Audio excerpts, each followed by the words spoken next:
of discussion about all things politics. We're going to talk a bit about sport tonight for a change. Just introduce something as well now that the AFL season's on, and I sort of know my way around about that. So we'll give that a bit of a chat. I just double checked that I'm all good on my. So we're all good to go. So yes, welcome everyone to me from Southeast Melbourne, and my boy giving his ear a good scratch in the background there, or his chin, I should say. So yeah, that's my boy JJ and me. He'll sleep on the couch in the back. He's been a bit of a nuisance today, but he's a beautiful boy, so he can be a nuisance. Can't you, mate? He said, if you're going to talk bullshit for an hour or two, I'm just going to sit on my couch.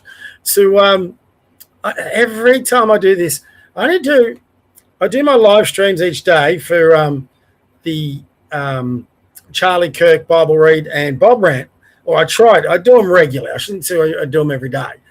Today was the first time in about a week I did them, but I do them during the day. And I only do the podcast once a week, and I've got this annoying light that comes straight down. I've got to get a cover for it. You'll see up there's no cover. And it does ruin it a little bit. So anyway, we'll battle on through.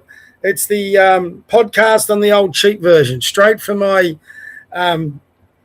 upstairs office. No mic except for what's in the laptop, the camera in the laptop. No extravagant backgrounds, sorry, Topher, there's not over you, no books, no those other things. Just me, and if it's an old conservative boomer with his ideas, and if you want to shout me a coffee, you can. If you don't, that's fine. And hopefully we can get the conservative ideas and values out. I'm speaking with a bit of a croaky voice because I just got over a cold from last week, and I've been out having a lot of fun trying to mow lawns these last couple of days.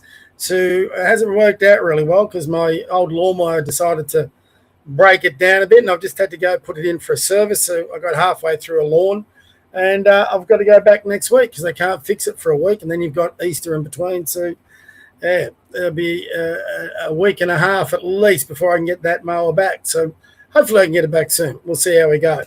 So tonight we'll be discussing everything that's going on politically, both here at home and overseas, the geopolitics sort of things. But first up, we've got an announcement. We haven't done this for a while.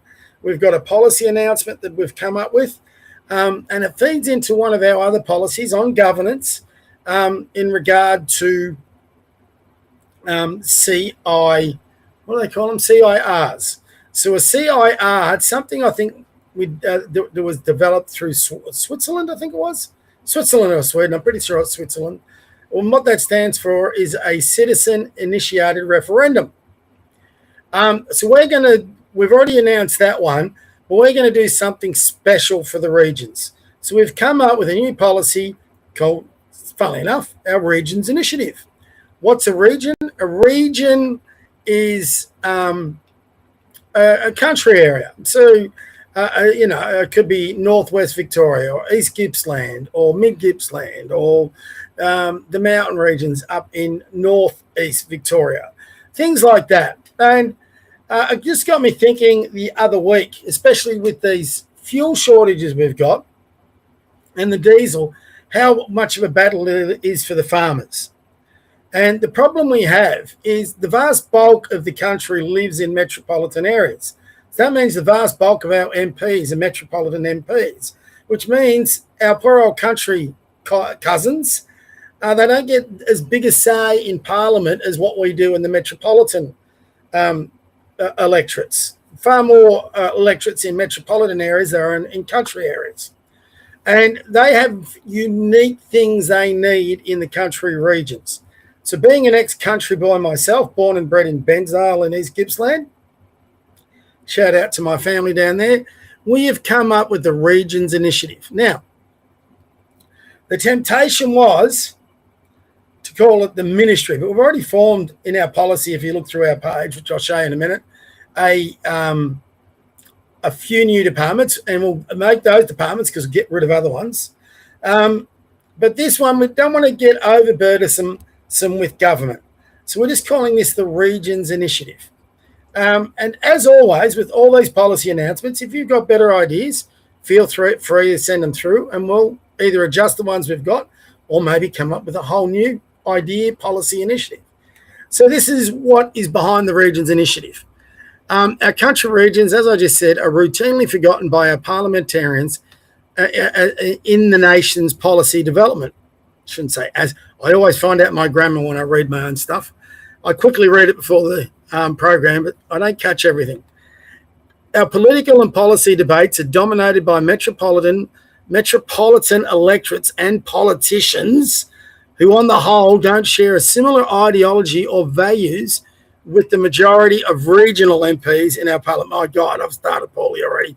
I do the spell check, but it doesn't pick up the grammar checks. So anyway, we need to devise a way of developing policy specifically for our regions that is not dictated to them by city folk.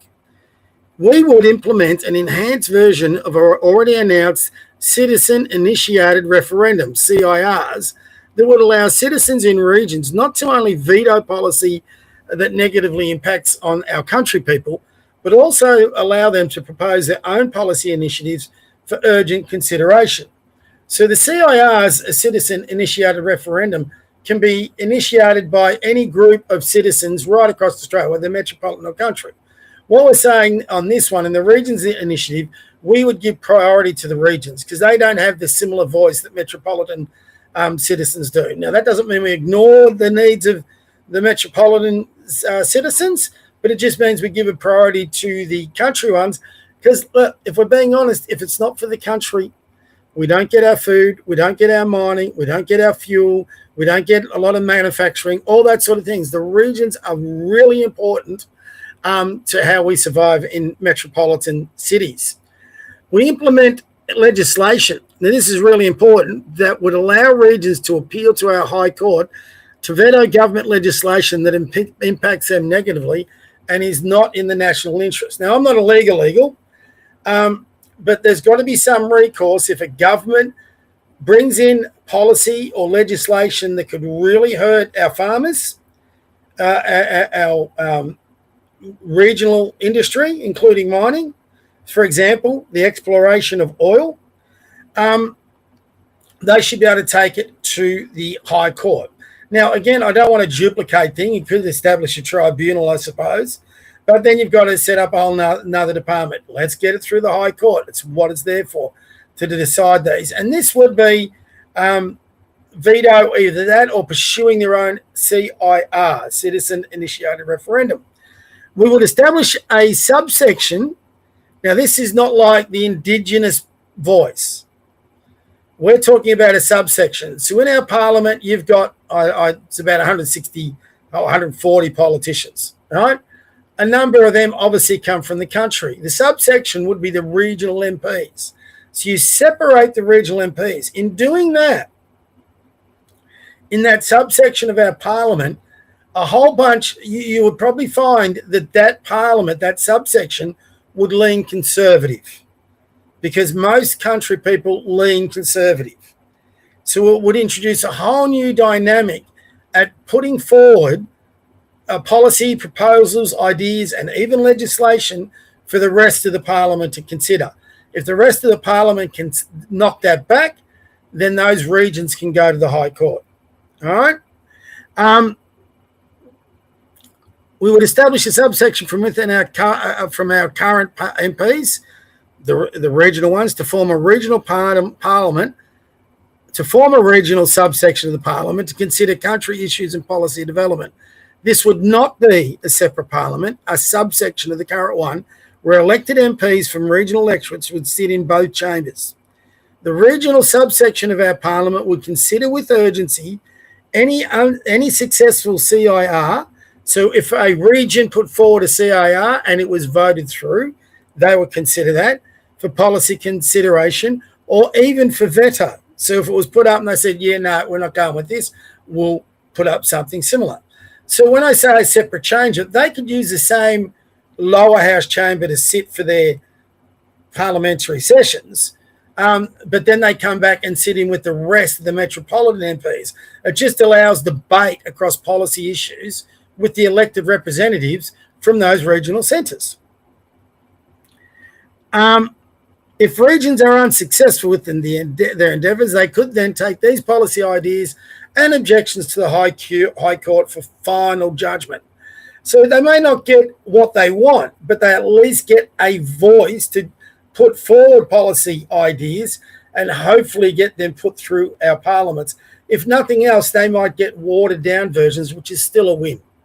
So that's our latest policy announcement. We've got to start supporting our regions, our country people, and this would certainly give them a voice. And I'd rather give them a greater voice than the Indigenous nonsense that goes on. And most of our regions, the Indigenous community is really embedded within our regional electorates. So this would take also out the green element, the elite level academic class that go up to the regions and protest and stop projects and all that sort of thing from enforcing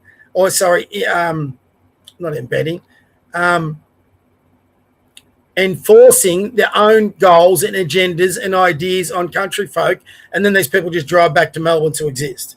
We've got to get that out of our regions and their development and their policy and their initiatives. So this would certainly do that, and it's to get the city folk out of stopping the development within our regional centres.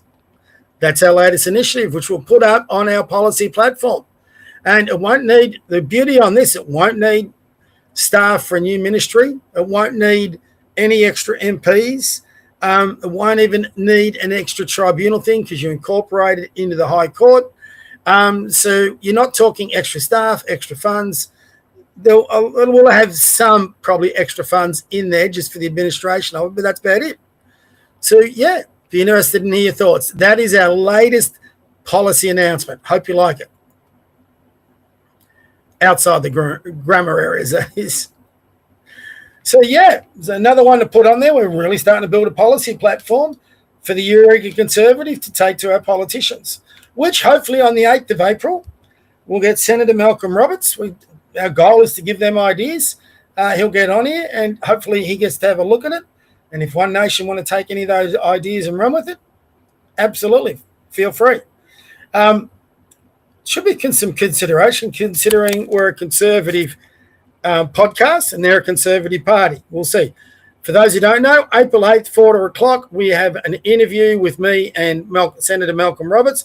Should be fascinating in Victoria because we're coming up to an election. And considering the bastardry that the Liberal Party just performed on Maura Deeming, I think you're going to find that One Nation poll extremely well in that upcoming state election. But if you're like me, who the hell is the One Nation people in Victoria? Now, for the entirety of their history, sorry, I've just got something down here at my feet. For the entirety of our history in this country, for my entire lifetime, One Nation is barely rated on the political scale. Just that they've been totally irrelevant to the politics in Victoria. With all the polls going on and what just happened in South Australia, it looks like that's about to change. And hallelujah. Everyone, we've been just bashed and beaten down here in Victoria by Dan Andrews and his ALP mob. We've not had a legitimate opposition in that entirety of time. We probably had one under Brad Button for a small time before they then knifed him for ideological reasons. So we're entering a really strange phase. And after what they did with Maura, I think any Liberals that held out any hope, or any former Liberals like me, and I said today, I held out a little bit of hope that Liberal would come back to the party they used to be. That all disappeared with the way they treated Maura. I was already on the One Nation train. Now I'm a card-carrying bloody passenger on the One Nation train. I've become a member of a political party once. I'll never do that again. You lose your sort of independence, if you want to call it that. I think it's a word that's used a lot. But you lose that in jumping on board. So I like the fact that I can commentate, pass on my opinions, but I will certainly push a party that reflects my values and my beliefs. And One Nation is that party. It used to be the Liberal Party, and the Liberal Party represented it quite strongly for decades. And then along came Malcolm Turnbull. Speaking of which, I'll get back to my redeeming. Yesterday it was revealed by Peter Credlin and Andrew Bolt, and I've got no doubt to not believe them, that there's a certain influencer of Andrew Hastie. And that influencer, that friend, is Malcolm Turnbull. Now, Andrew Hastie, I was a big fan of Andrew for a while there. I thought he had PM material written all over him. I was really backing him. But then he came out and helped the ALP get through the hate speech laws. That gave me a big pause. I've been sitting back and listening. Some of the stuff I'm not too sure about. And then on the weekend, he came out and started attacking Trump. And I thought, where's that come from? This guy's a conservative. He's fought in our military. You'd think he'd be backing Trump. Now, a lot of people say, well, he's served. He's in Afghanistan. I think everyone's got to stop using that as a shield of protection from criticism. You know, a lot of people serve this country, and I honour our veterans as much as the next person. But there's a lot of other people who serve the country in other ways too. And it doesn't stop them from being criticised, whether that's through a voluntary capacity, whether that's for running your own business and employing people, whether that's becoming an inventor and, or for example, in science, finding cures for diseases. There's a whole bunch of ways you can serve your country. Now, I wanted to join the army when I was younger. I tried 3 times. I couldn't get in because I have a blind eye. So I just couldn't. Every time I went through it, I get to the physical, and the eye sabotaged me. So I could never quite get in. If I was younger these days, I'd probably be a chance. But this was a long time ago, and that was because my father had served in the armed forces, my brothers had served in the armed forces, and I was right into it. You know, when I was a kid growing up, and we grew up with the influence of obviously World War II all over us, and it was something that I desperately wanted to do. In the end, because I couldn't do it, I ended up working in a bank and playing sport and coaching sport. And that took over my life, worked in IT, did all that. And I think I do a lot of service too, not military-wise, but I serve my community, have done so at my own expense for 40 years. And that can be just a bigger part of service. Now, obviously, I'm not getting bullets fired at me. But when you enter the arena of politics, whatever background you've got, that opens you up for criticism, because you are going to pass legislation that impacts on us or on us all. You're going to pass on decisions that impact on us all. Now, if your influencer, if your mentor is the one and only Malcolm Turnbull, I don't want anything to do with you. If you can't understand how much of a vile person that man is, and you're going to be mates with him and take advice from him, and it does make sense now because Malcolm Turnbull hates Trump with a passion. What does Hastie come out and do? Hates Trump with a passion. Malcolm Turnbull used to go out when Abbott was the leader of the Liberal Party, and he would have interviews on the ABC that undermines the credibility of Tony Abbott. What did Hastie do on the weekend? He went on the ABC, of all places, on the Insiders, had an interview, and went outside his own ministry and undermined Angus Taylor. No doubt in my mind, he's following the Malcolm Turnbull playbook now. It all makes sense. So he might have served the military, which we can honour him for, but if he's going to come back into our parliament, pass hate speech laws, and now I've got no doubt who influenced him on that vote, and he's going to adopt the Malcolm Turnbull approach to politics, then wipe his military career. He's got no respect for me for that. You know, he can go get stuffed. Malcolm Turnbull has done so much damage to this country. So much damage. It's because of Malcolm Turnbull the LNP went Labor light. It's because of Malcolm Turnbull that the Liberal Party nationally and at state level have become infested with moderates. It's because of Malcolm Turnbull that we now have an elbow ALP government that has been causing enormous damage to this country, tearing us apart on several fronts. And it's because of Malcolm Turnbull you now have the Teal Party. Turnbull's even talking about forming his own party. Why the Liberal Party never kicked him out is beyond me. The guy is a dog. He's an absolute dog, in my book, in my opinion. He would sell his grandmother's soul to get what he wants politically. He's a man you can never trust. And he's proven that over the years in his behaviour towards Abbott, in the way he's gone to tear down the LNP, the way he stopped Dutton from becoming leader when Dutton challenged him and he gave us Morrison, who was just as bad as Turnbull. So he's a devious person in the way he talks down the AUKUS deal and the way he talked down, for example, when he sold out the Japanese submarine deal that Abbott was working on and went in favour of the disaster that was the French submarine deal. And also his snow hydro scheme that he said was going to cost $2 million and he's now up to $24 million and is still having troubles. They were all Turnbull's ideas.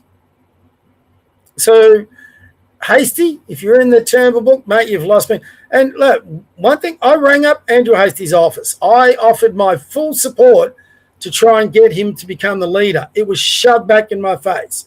I've got no doubt, because I left it with them, they came back to me, now that they got onto my feed on X and all that, and I was too conservative for him. So Andrew Hastie's a bit of a fraud. I'm sorry, everyone, if you don't like hearing that. But, you know, you've got in 1 week Andrew Hastie doing that, and you go, yeah, the moderates are still at play here in Canberra, and then you've got the way they treated Morradimi. So, you know, if you're still supporting the Liberal Party and LNP, I only have one word for you. Why? What for? You know, how many times, pardon the French here, how many times do you get bitch slapped by a party like this and not wake up? This is crazy if you're still supporting them. They are not a conservative party. They are a moderate Labor light party. And I don't care now who's in charge. And I think actually Angus Taylor's a fairly honourable guy. I don't care who's in charge. I don't think you have a future as a conservative in the Liberal Party. And I don't think they will ever represent people's, again, they used to. I don't think they'll ever represent again the views of and values and beliefs of conservatives like me. So I'd rather go into a conservative party that will, and that is One Nation. Maura, if you're out there, you should do that. You should jump across. There will be so many people like me that will get behind you and try and get you elected. And I'd actually like to see you take a crack at the lower house. And if you can get in the lower house, become the leader of the One Nation party in the lower house. Who knows? After the next election, like in South Australia, you might become officially the leader of the opposition.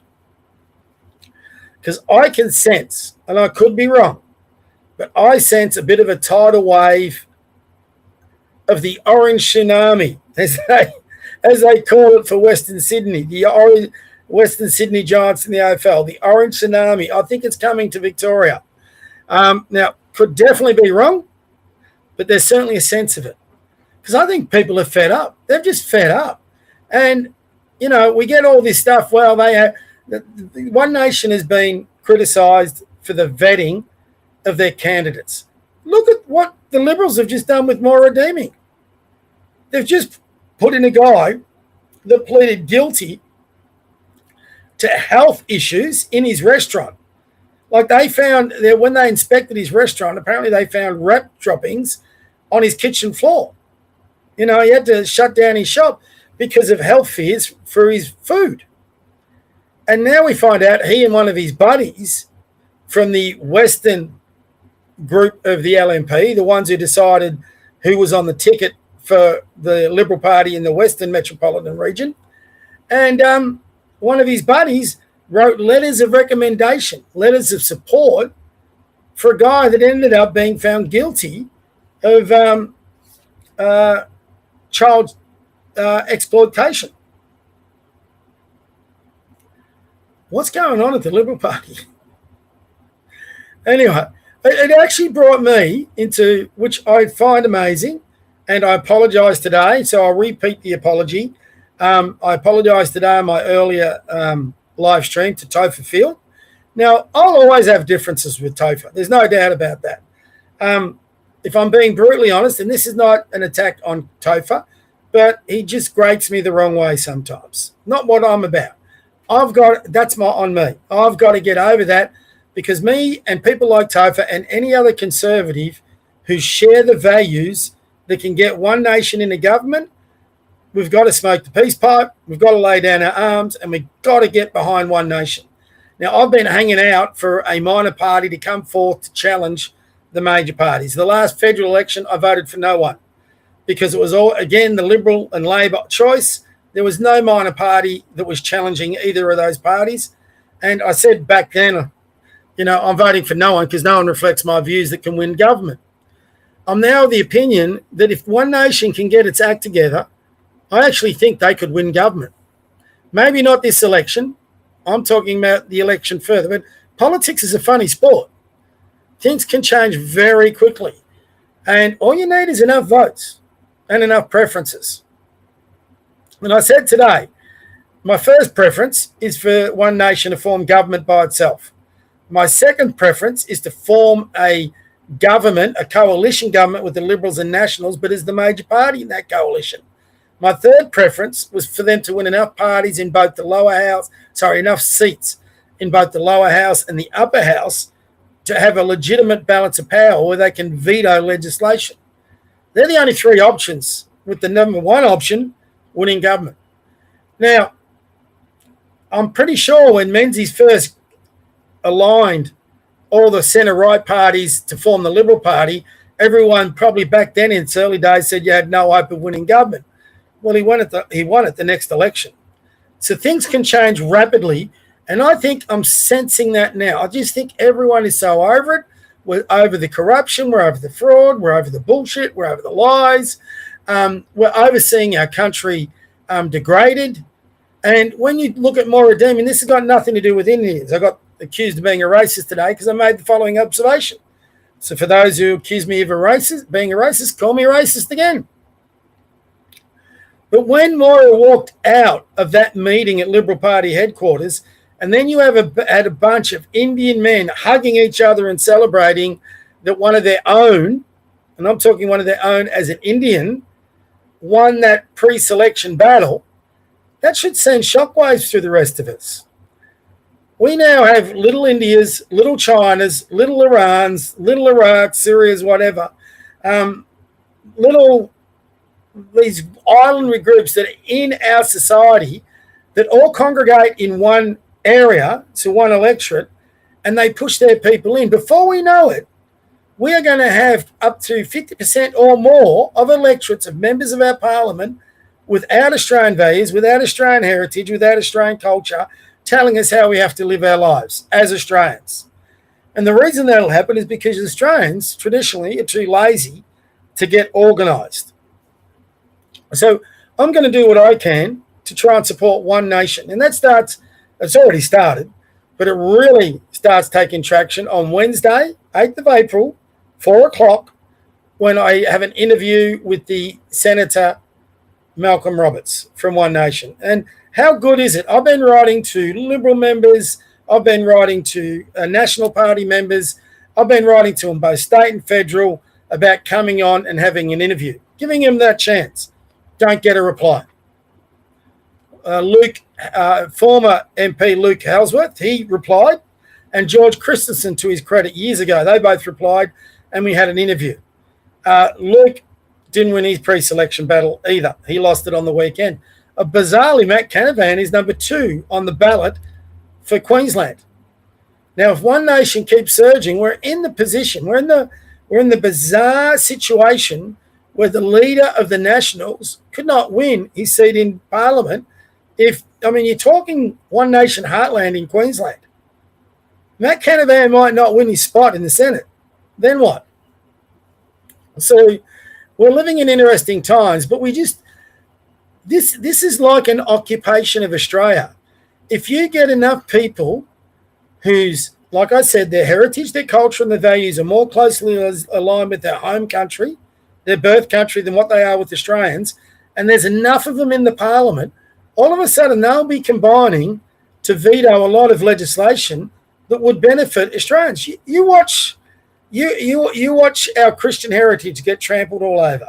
You watch a new republic getting born. You watch that flag getting changed. Just watch what happens when they get enough people in there. So Aussies, I'm not your NSN type. I'm not your Groiper type. I don't want mass deportations. I deal with a lot of families that have immigrant heritage. And on the whole, they're wonderful people. They have the same issues as what we do. They want to have a better life for their kids. They want to live in a free country. They want to live in a country where they can think and do and speak as they feel. And a lot of them want to inherit our Aussie culture, our Aussie heritage, our Aussie values. So they are more than welcome. But if you're coming into our country to represent different values, we have an issue. So there'll be those that will be salivating over that message. There'll be those that call me a racist. I think I'm not neither of those. If you don't understand the issue, and this was a bigger issue than what the Liberal Party, how they treated Mora. This is a lot I don't think is getting talked about. The Liberal Party was quite happy to sell out Australian values for a vendetta against one of their own by kissing the ass of a certain demographic within our community.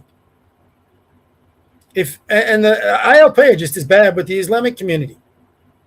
So I have no problem having an Indian representative. I have no problem having even an Islamic representative, but they've got to have Australian values.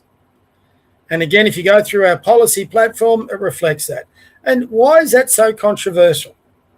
I don't get it. I want people in this country that will love and embrace that flag, love and embrace its history, love and embrace its forebears, and teach the next generation all about it. That's all I want as an Aussie citizen. So I would hope that is something that we could all share. So, there's my rant for this week. The other scary thing, and it's pretty frightening if you give it some thought, the ALP, and it's getting talked about, it's been talked about for a while, but it came into question time at Parliament today. Is the ALP considering expanding our Parliament so they can put 40 more politicians into that Parliament because our population's growing? What electorates are our population growing in? Are these 40 MPs going to represent new electorates made up of immigrant demographics? So Albo's already said it. What Australia used to be is gone. This is modern Australia. What does those words modern Australia mean? I don't think modern Australia, if that's what you want to call it, today's Australia is better than what we had in the 80s and 90s. The 80s and 90s were peak Australia. It was a magnificent time to be an Australian. Why is it wrong to wish we could go back to those times? It's not that long ago. Might be for some of the younger ones, but as a boomer, that's the time I want our younger ones to enjoy. It was a great time to be a young Australian, and they should be enjoying the same opportunities and the same way of life that we did. So anyway, there's a lot to talk about. I've had the Groipers out for me this week for a number of reasons. That is, I think once you if you say anything that's supportive of Israel, the Groipers come for you. It's quite mind-numbing. It's everything in this world is Israel's fault. Do I agree with everything that Bibi Netanyahu does? No. Do I agree with everything Trump does? No. I don't agree with anything any politician does. You never trust a politician. That's one thing life has taught me, because they will wax and wane and change. Even with One Nation, I will support them while they stay true to our values, our heritage, our culture. That's conservatism. But the moment, like the Liberal Party used to be that, but now 20 years later, thanks to Malcolm Turnbull, it's changed. There's no reason once Pauline Hanson, and she's getting on, she's older than me, once she's gone, who's to say One Nation doesn't change? So you never fully own your politics like a football team, but there's plenty of them out there that do. And I find it funny with the groypers. They accuse me of, just, which is kind of funny, if you read through my feeds or listen to any of my podcasts or live streams, that I just simply believe everything that mainstream media feeds me. I barely listen to mainstream media. I've been going off social media since, God knows, middle 2000s when it first came out. Social media is what woke me up to the weapons of mass destruction during the Iraqi invasion. I don't trust anything any politician says, even Trump. I think Trump's the best president we've ever had. But if it comes out that, and we won't know until after this war, that he misled us, well, then he's in the dustbin with all the other assholes. I don't think it will, but you can never be 100% sure. But if you say anything, for example, I say I support the war in Iran, and that is simply to free the Iranian people from a despotic regime. No one should have to live the way the Iranian people have lived under these bastards that are their government. They're not their government. They're an ideology that has oppressed their people since 1979. And they've done horrific things to citizens of other nations. They've murdered them. They've tortured them. They've raped them. They've stoned them to death. They've financed proxies that have committed crimes on other countries' soil. They're an evil, vile regime that needs toppling. And if Bibi and Trump can bring that about, more power to them. Now, does that make me a Zionist? Well, I actually do think Israel's entitled to have their own country. The Jewish people can have their own country, but got to remember, Israel is a democracy that has far more than just Jews. It has Arabs, it has Muslims, it has Christians. It's the only country in the Middle East region where the Christian population has improved. And we're talking the voluntary one, not the false one that Tucker Carlson talks about in Qatar. And you've only got to look at Syria and Nigeria to see how the Christian populations are oppressed, abused, tortured, slaughtered, all that sort of thing. So, Islam has how many countries? I think it's 50-odd, 58, under the name, and as Bill Maher put out in his show, a lot of those Islamic states have the word Islamic in their name. So if you can have 58 Islamic states, why can't you have one Jewish one? Does that make you a Zionist, or does that make just common sense? And for those who want to deny the long history of the Jewish people attached to that land, when you've got the city named Jerusalem as its capital, that's not common sense. So anyway, if I say anything like that, I'm instantly labelled a Zionist. If that makes me a Zionist, so be it. And then all the groypers come at you, including the Australian ones. And the funny thing about the groypers, they have a crack at you for not thinking for yourself, basically. But all they ever do is regurgitate Tucker Carlson's lines, or Candace Owens' lines, or Dave Smith's lines. You could write a book, a thesaurus, on the one-liners of Tucker Carlson and the woke right, and the groypers come at you with them. They don't think for themselves. It's like Tucker Carlson has written out a whole list of talking points for their argument, sent it to them via email, and every time they're in front of you on their screens or whatever type of things, they just copy and paste these lines. And it's just the same old boring. And it is boring, groypers. You are boring. You say the same thing over and over again. And people like me, we just roll our eyes. Study your history, learn it, think for yourself, speak for yourself. Now, I think for myself. Now, that leads me to supporting Israel. Now, people will say, oh, well, the Israel lobby, all this, they're paying you $7,000 to come in. I wish. I should hit him up, for back pay for all the comments I've made. But it's just insane nonsense. It's just, the whole thing is just insane.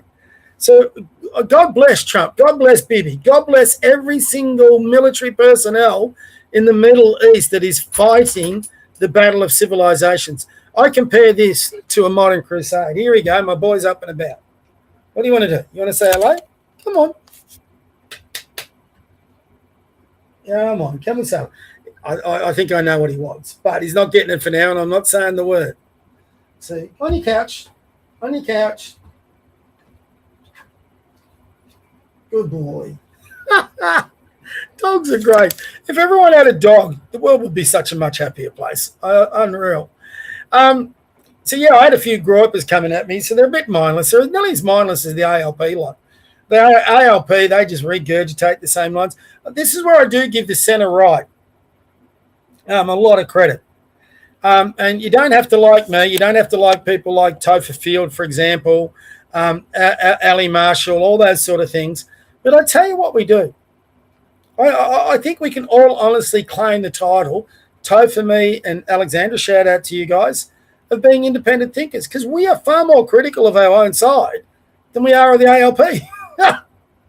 And I think that's a pretty good indication that you're an independent thinker.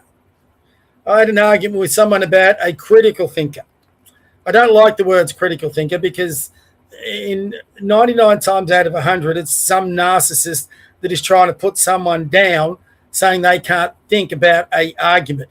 I think that comes with some maturity, some age, and getting some experience in life. So a lot of the gropers are young guys. They'll wake up. When I was a young guy, I didn't know my way around politics. I had some stupid ideas. I got sucked in by mates to thinking the ALP was God's gift. And it was only when I started trying to work things for myself that I realised how bad the ALP were. And that was probably when I'd moved down to Melbourne and we were under the Kane Kerner governments, and Kenneth hadn't made government then. And I was trying to find ways to start my own businesses. It was a nightmare. Still is, even though I still run my own business. So, but it gives me, again, independence.